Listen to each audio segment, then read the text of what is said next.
So a couple years ago, some people online got super mad at me. It's a long story, but I run a Twitter account called For Exposure Text that quotes people who refuse to pay artists.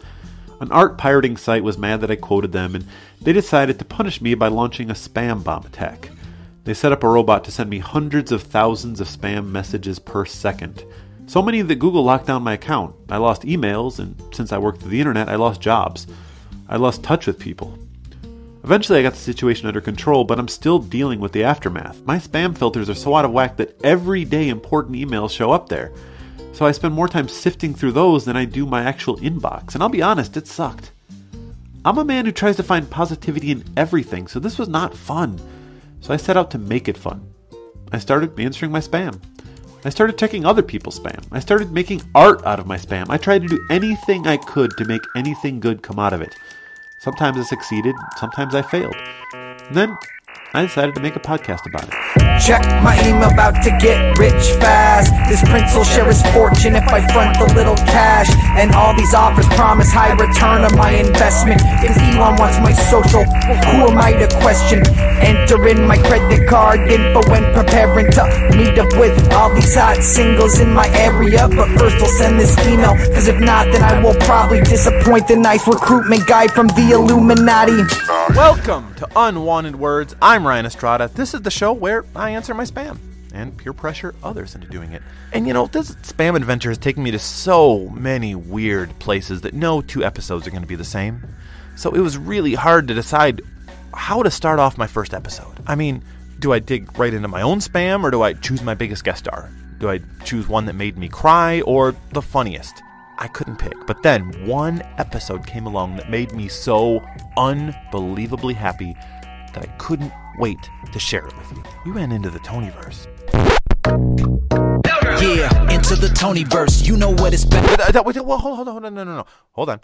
We got to get there first. It all started when I got Ryan North on the phone and asked him to check his spam, just hoping that it could somehow lead us to adventure. Let's do it. You may know Ryan North as the writer of Marvel's Unbeatable Squirrel Girl, or from his daily webtoon Dinosaur Comics.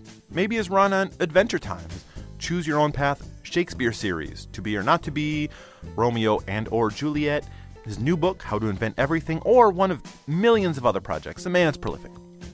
I reached out because of a tweet he posted while I was working on this podcast. Ryan, a few months ago you posted on Twitter, anyone who checks their spam folder more than once a year is a cop. And you later amended it to a cop or perhaps Ryan Estrada. So what do you have against spam? So I'll tell you a short story about spam. See, Ryan North was the original obsessively spam-reading web cartoonist named Ryan, long before I came along. So I wanted to know what had turned him against unsolicited email. I used to run my own mail server for myself. And I had an email address, I still do, ryan@quants.com. And I had it set up so that anything at quants.com would go to me so I wouldn't miss any emails.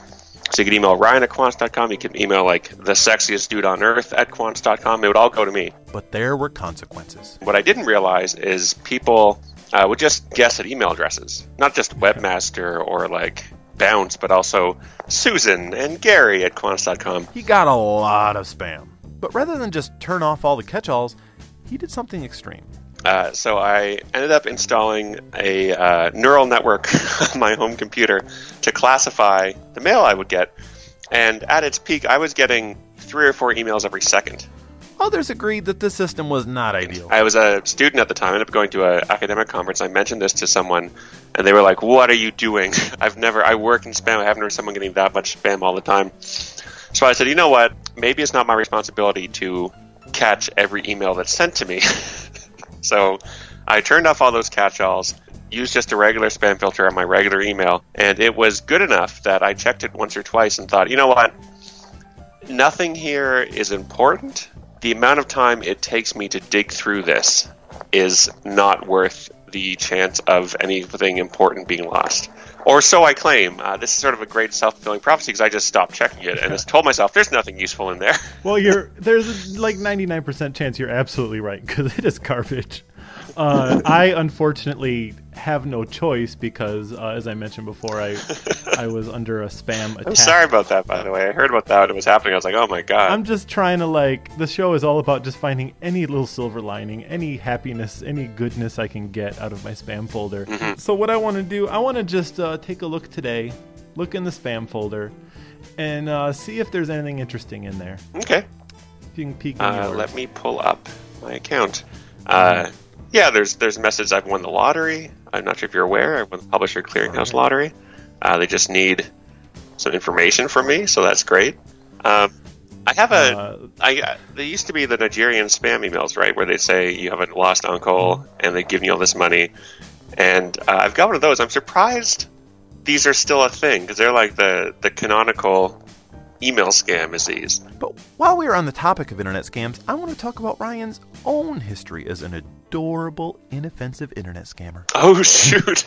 Can you tell us about that? Which one did you read about? There were a couple BBS hijinks back in the day. Dear listeners, Ryan had pulled so many adorable online scams, he didn't even know which one I was referring to. So I jogged his memory. Oh, yeah, the upload-download one. Yeah. So this was a bulletin board system where you would download software, and you needed... The way it worked is you had to upload software to download, and the more your software that you uploaded was downloaded by other people, the more credit you got, with the idea being that this would encourage people to upload high-quality software. We didn't have any high-quality software. We had garbage software, my friend and I. And so there was I still remember the name of the game. It was called Putt Putt Goes to the Moon. It was like a child's educational game, I think. Hi, I'm Putt Putt. I'm so excited. Mr. Firebird invited Pep and me to the fireworks factory. I bet this is going to be a great day. And so we uploaded Putt Putt Goes to the Moon and said, like, this has amazing 3D graphics and this amazing VR experience. It's so cool. You're going to love it. And it was downloaded tons, and we got tons of credit for it. And then I believe shortly after we were kicked off the BBS for our foolproof scam. But there was more. I used to also email people in undergrad. This is, again, sort of the early days of email. I emailed other people named Ryan North. And I said, hey, just so you know, I'm the real Ryan North. I'd like for you to stop using my name, please. Or pay me money to keep using it. And, most people thought it was a joke, so people got really mad at me. One guy was like, hey, I'm Ryan North, and I'm 56 years old, so I'm you from the future. And I was like, wow, this guy's really playing along. Let's have fun with this. So I was like, all right, me from the future. This is a fun conversation. You have any advice for me? And he's like, yeah, stay away from women named Susan. They're horrible women who will ruin your life. I was like, whoa. But his weirdest one was $30, dude. It was like, it's sort of an idea of the world's simplest scam, where I called myself $30 dude, and I emailed saying, I'm $30 dude, please send me $30 dude. And never got $30 from anyone, unfortunately. Did you get responses? Yeah, I got responses being like, hey, screw you, buddy. I'm not sending you $30. People were like personally offended that a stranger would ask them to send them $30. But the idea was like the purest form of email scam, right? Is just send me some money, please. Also, you've tricked me, because I thought we were going to talk about spam I was getting, and now I'm talking about email scams that I ran. Interesting. It was all to out you. Yes, technically my history as an email scammer in the early 2000s. It was time to move on. So that's it for Gmail spam. Let me try the Facebook message because I remember, like, for years, this Facebook thing where you could get, it used to be called the Other Messages thing, I think it was called, or some other name. It was super hidden, right? Like, nobody knew about it. And every year there'd be a post going around on, like, Tumblr or LiveJournal being like, are you aware this folder exists? Don't look at it. It'll break your heart. And I looked once, I was like, wow, there's all these nice messages from people I never saw, and they're all 5 years out of date. All right, what do we have here? Oh, God. Nice messages from people. An invitation to a convention. Oh, no. Why would they send this? An invitation to appear at this convention, June 2018. Missed that? Yeah. Sorry.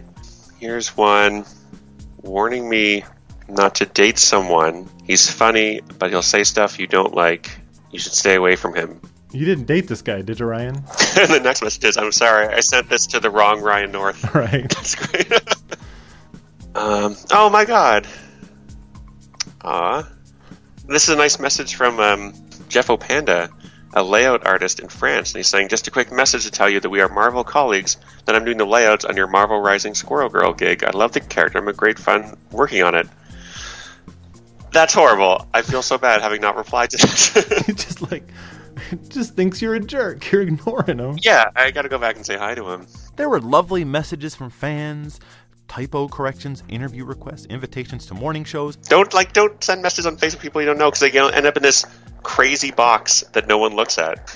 It's just like, it's heartbreaking to see all these messages that I never saw and never looked for, and people are thinking they're speaking to me when they're speaking into an empty corporate void. But one in particular really freaked me out. Oh no. Oh no, this one mentions you. What?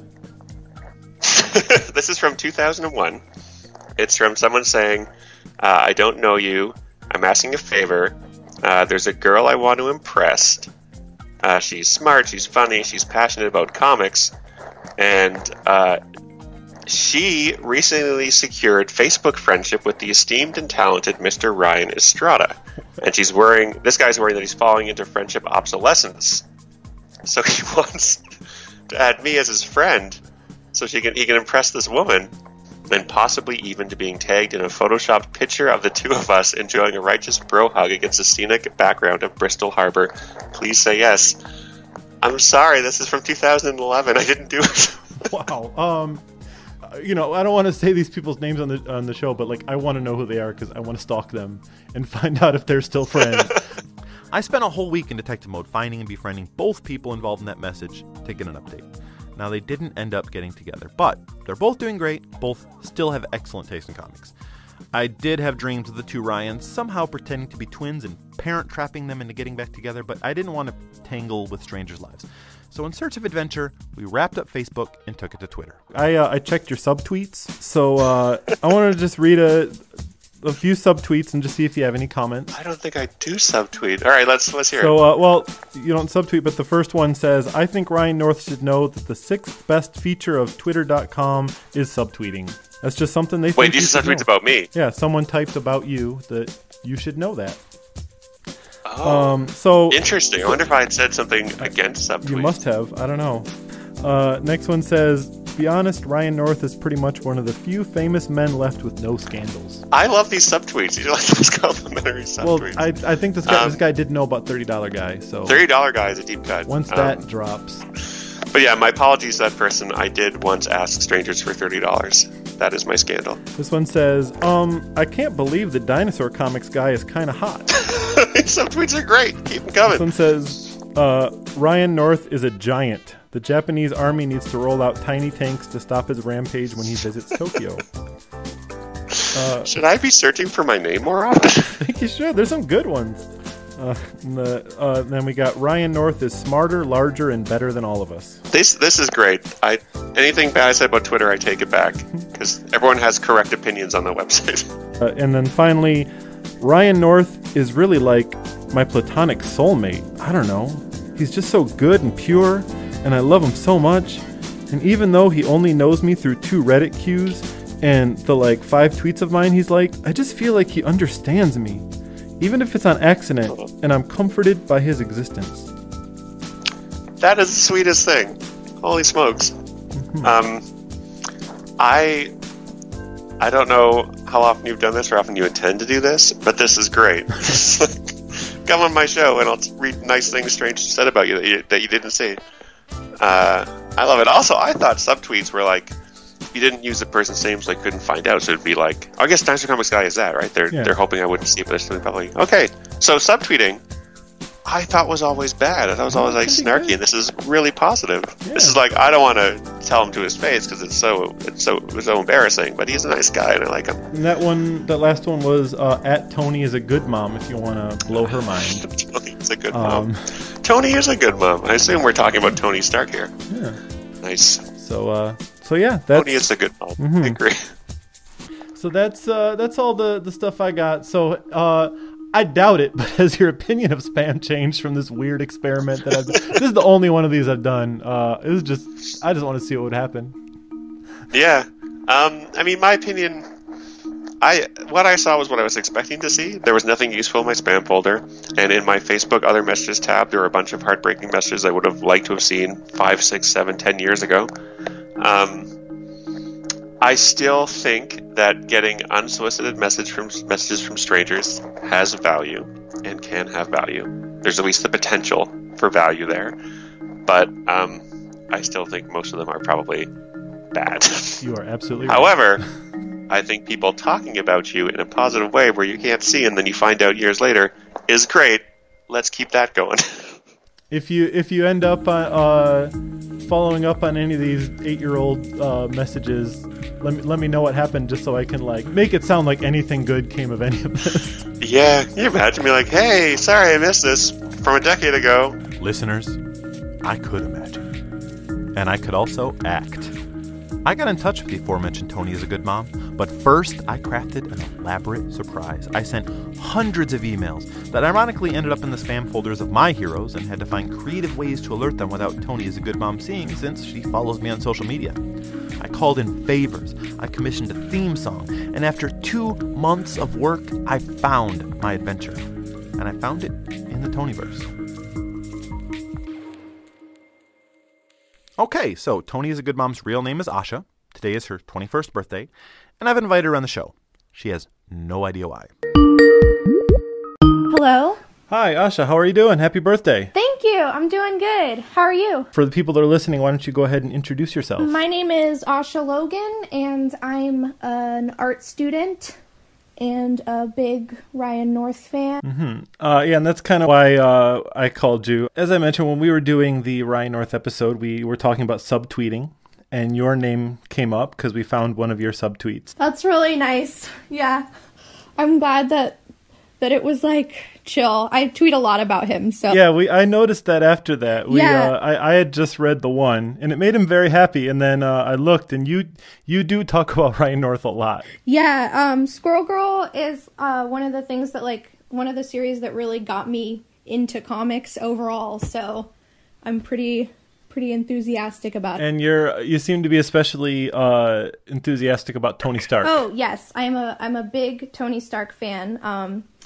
Since the first movies came out and the comics and everything, and I love that he's in Squirrel Girl now more, and their dynamic I love a lot. I think he's really good. I like him especially like when he interacts with youths. I think that's fun. So why do you think Tony's a good mom? I think he just has like a really big heart, and he obviously didn't have the best parent situation when he was growing up, and I think that for him, he kind of deals with that by being really kind and supportive towards any like children that come into his life or any like young superheroes that he can mentor. And I think he just does his best to like look out for people and help them out. And I think that's really sweet. We just thought it was very nice that you said all of these nice things. So since I'm calling you on your birthday, I wanted to do something nice for you. So since you, me, Ryan North, we all agree Tony's a good mom, I wanted to make it canon that Tony Stark was your mom. So I got in touch with Mick Wingert, who is the official Tony Stark voice actor on all of Marvel's most recent animated shows. Like he was on Avengers Assemble, Spider-Man, Lego Marvel Superheroes, Guardians of the Galaxy, Frostfight. And I asked him to record what he imagines it might sound like if Tony were your mom. Oh my God. Called you on your birthday. All right, you ready? Yeah, I'm ready. Hey, Asha, it's me. I just wanted to say that if I were actually your mother, my advice for you would be this. Perhaps you should always remember to brush your teeth, take care of your feet, and they will take care of you. And I think most importantly, what so many people forget, and that is your mind is your greatest weapon. Happy birthday. Love, Mom. Oh, wow. That's so cool. Oh my God. Thank you so much. Wow. That's like the best birthday present I've ever gotten. Well, I'm not actually done. Okay. There's more than one Tony, right? Oh my God. There's so many different kinds of media. Oh my God. There's all the reboots, there's all the universes, and so we can't just pick one to be your mom. So I have spent the last 2 months nonstop sending hundreds of emails and preparing to take you into the Tonyverse. Oh my God. Yeah, into the Tonyverse, you know what it's about. It's time to meet the many voices of Tony Starks, Steel Corpse, Iron Man, 1602, Sony Frisco, many that you never knew. Tell Jarvis, we just getting started. Got him yelling, give me a scotch, I'm starving. Arnold Starks, can't forget Lord Iron. Put in his arc reactor, then taking off and flying. Woo, yeah, this is into the Tonyverse. Yeah. You ready to go into the Tonyverse? Yeah, I'm ready. Okay. All right. Well, next up we have Motion Tony. There's an actor named Ari Ross who played Tony Stark in the interactive motion comic Avengers Iron Man Mark 7. So Motion Tony wanted to be more specific with the advice, but wasn't sure what advice you wanted him to impart. So he looked at your Curious Cat account, where luckily someone had already asked you, if you could know the absolute and total truth to one question, what question would you ask? Do you remember what you said? Oh, I don't. You said, I know I should ask something deep, but knowing anything like, is there an afterlife for sure, I think would drive me crazy. So honestly, I'd say I want to know everyone who has ever had even a small crush on me. I'm sure it's literally just the 3 cringy boys I already know about, but on the off chance anyone has ever had a crush on me I didn't know about, that would blow my mind. So here is a message from your mom, Tony. Oh my God. Okay. Asha, this is your mom, Tony Stark calling. Yeah, I saw your post regarding what one question you'd want the truth to. Well, you're right to not want to know about the afterlife. Well, I've died more times than I can count, and you don't want to know. Well, as far as knowing if someone has a crush on you, here's one way to tell. If he looks like Obadiah Stane and slips into Ironmonger and starts heading quickly in your direction, it's likely he'll have a crush on you, unless you get out of the way. Oh, and you may want to give those 3 cringy boys a break. Even I, Tony Stark, have gone through my cringy stages. Man, I'm a hunk. I mean, after all, I am Iron Man. Okay, Asha, whatever you do, keep reaching for the sky. I always do. Oh my God. Oh my God. Wow. So what Tony do you think is your favorite? Oh, that's such a hard question. I love them all so much. I love any content where people are just nice to each other and are friends, which is one of the reasons why I like Squirrel Girl so much. Yeah, and I know that you're a big fan of the Squirrel Girl Tony. That's the 616 Tony. But of course that's a comic, so there is no voice actor for that. So I couldn't get an actor to play that Tony. But Ryan North does, of course, know him, so he helped me get a recording from 616 Tony. Oh my God. Okay. Hey Asha, it's me, regular Tony, real Tony, the Tony from the correct universe. That's me, and I'm talking to you right now. Happy birthday. Let me give you some advice for me, regular Tony. Advice number 1, don't let people tell you when you're doing something wrong. Don't listen to them unless you are doing something wrong, in which case listen to them before you start doing the wrong thing. That's great advice. Advice number 2, if you can try being rich, it's worked out for me. I recognize that our socioeconomic systems don't really allow you to choose how rich you want to be. It's something I'm working on, but until then, just keep it in mind. It's fun. And advice number 3, don't be afraid of being yourself. I've been myself my entire life, and things have worked out okay. I've only caused 1, maybe 2 civil wars.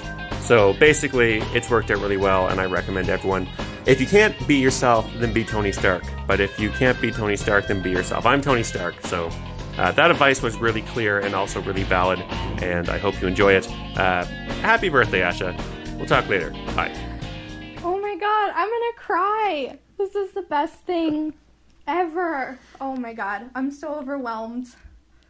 Wow. One thing I know that you love besides Tony Stark is Christmas. You said that you love knitting scarves and you love wearing expensive Christmas sweaters. Yes. But you also said that Tony Stark is, I quote from your Twitter, the reason for the season, our Lord and Savior. Oh man, yeah, that was about Iron Man 3, the movie, because there's been some debate in my household about whether or not that qualified as a Christmas movie, because I did make my parents watch it as a Christmas movie. Then why don't I get another one of your moms to weigh in on that? I got Christmas Tony from the Marvel Holiday Special, and I talked to some people that worked on that to weigh in on the debate.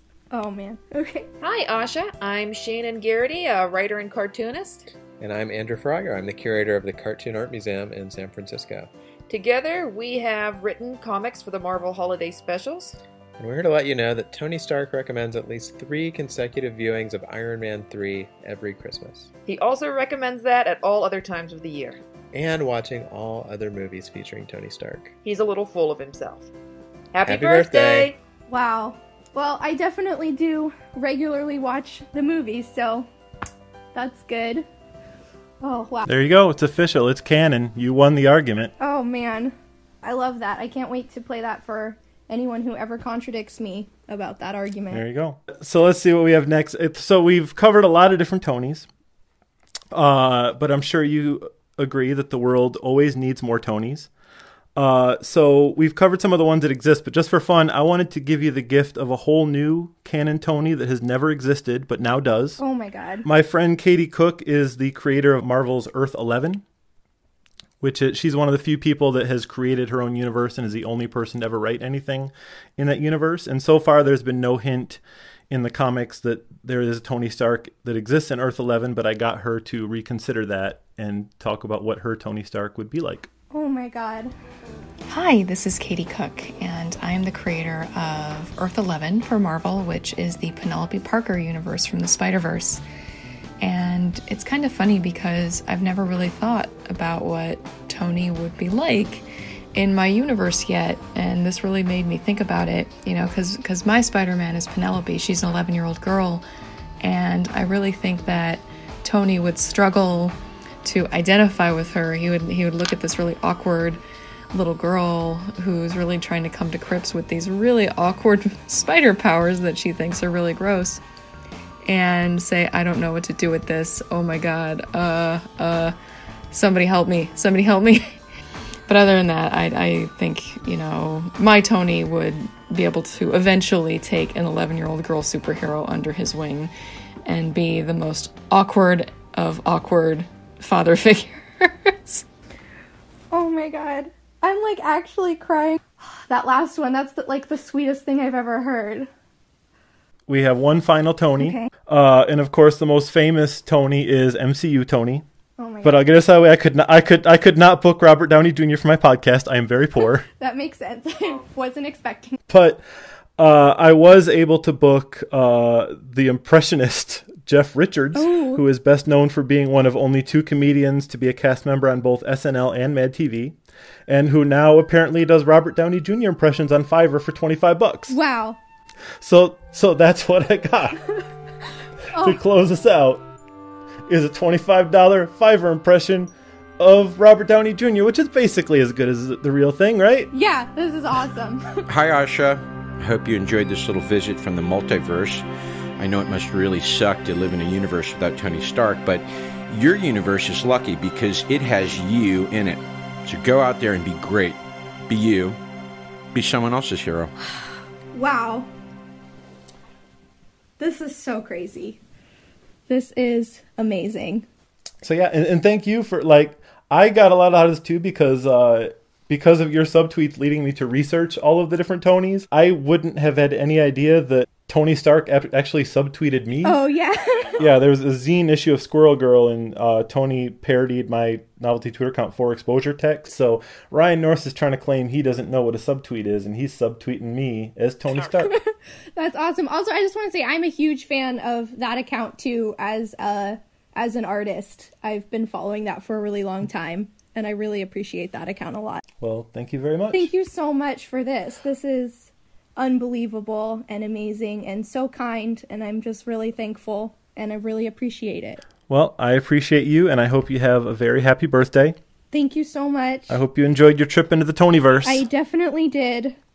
Wow. Thank you. Bye. Went into the Tonyverse, now we gotta go back out. Sorry, Iron Lantern, Maniac, and Mouse. Close those interdimensional bridges. Marvel didn't approve this, hope they're not too litigious. Maybe next time, Tony 2099. Not now, mainframe, Asha's already crying. Better cut before I make my testimony worse. Can't afford the line Disney's wallet or Sony's purse. Woo, yeah, let's head out of the Tonyverse. See ya. Oh, that was so much fun. Asha is now flooding the internet with subtweets about me and how happy this episode made her. And that makes me cry just thinking about it. Spam is bad, y'all. But messages from strangers can sometimes be amazing.